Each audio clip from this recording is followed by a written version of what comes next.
Hi guys, my name is Preeti and I'll be talking about the infant, child, and adolescent brain.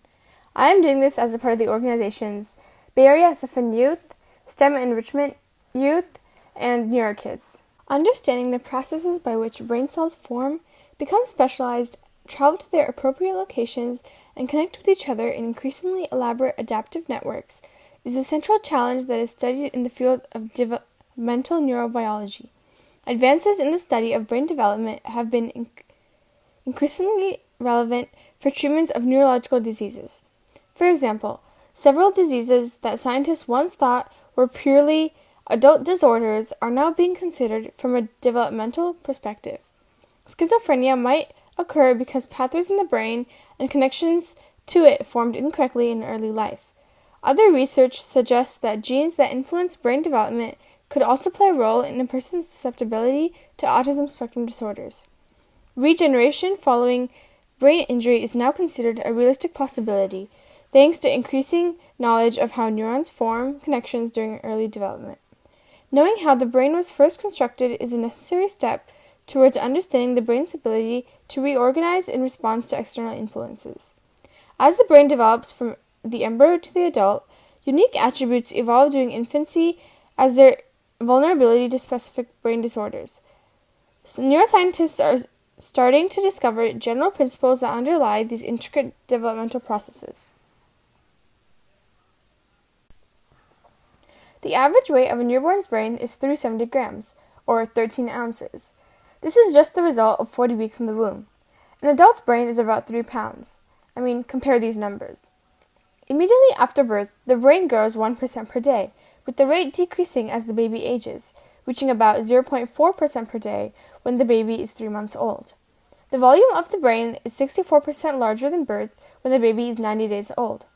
Also, when the baby is 90 days old, the cerebellum is twice the volume it was at birth.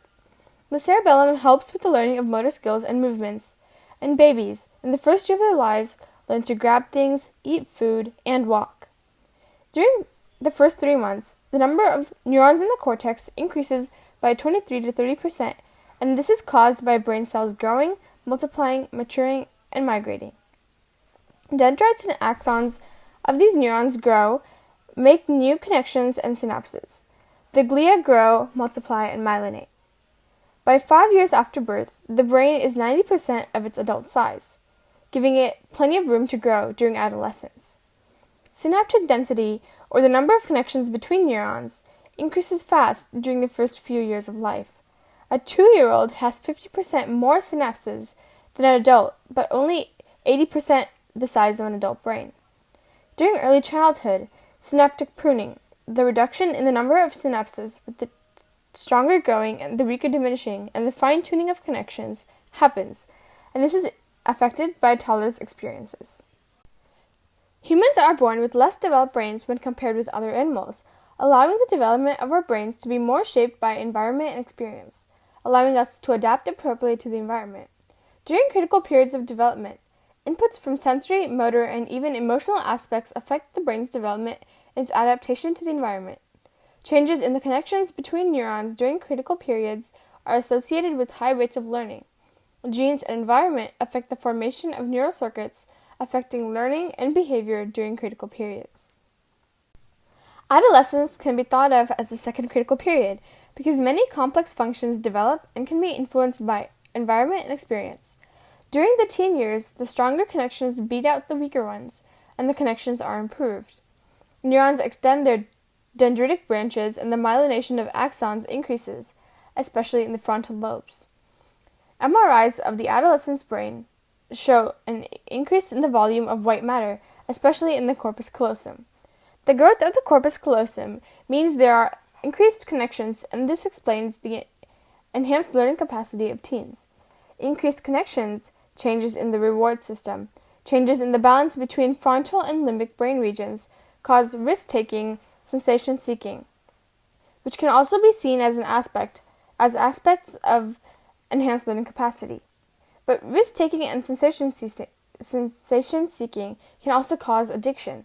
Addiction is seen to some as an acquired learning disorder, because some brain regions of addiction and learning, memory, and reasoning overlap. On the slide, I have also listed some of the effects on the brain of drugs or alcohol during adolescence.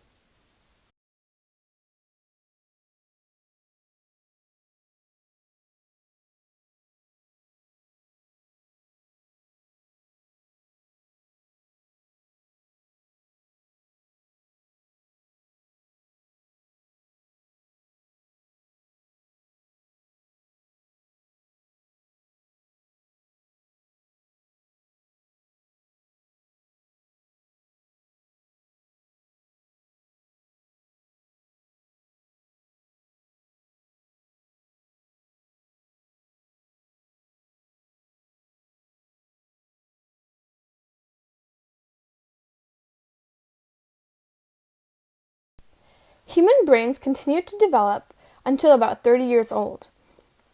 MRIs show that gray matter density declines with age, but gray matter density in the left frontal lobe, which is responsible for memory and language, increases until 30. Developments in the 20s include changes in where myelination occurs.